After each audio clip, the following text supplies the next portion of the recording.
The economy is the subject of module number 2. Once again, we'll take a look at this in kind of an overview basis. We'll begin with capitalism once again, which is the basis of our society and economy. We'll talk a little bit about Adam Smith, who wrote the book Wealth of Nations way back in 1776, and his theory of self-interest and what's called the invisible hand is basically what drives our economy. And we talk about self-interest and the definition of it in this particular module. We also spend some time on understanding economic indicators. As we all know, the economy is a driving force in terms of our own well-being, in terms of the business's well-being. And we need to become a little bit more knowledgeable about how to read the economy.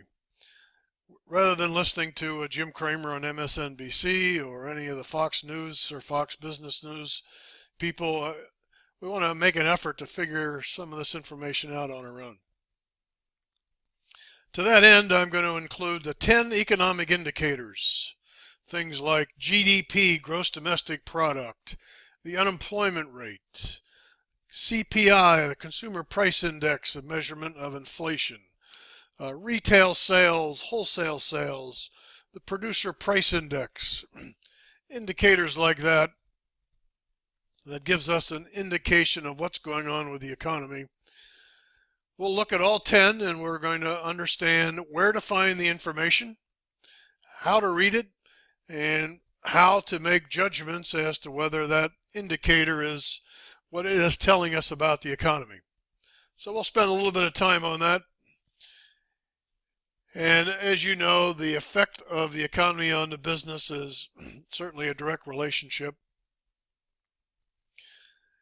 As consumers, if we're not buying, if we don't have the confidence to invest in the economy is not going to grow. We represent about 70% of GDP. And if we do not buy stuff, if we do not invest, as I say, in the economy will not grow, and in the end, we will all suffer. So we'll talk a little bit about that and get a handle on what's going on with the current economy as well.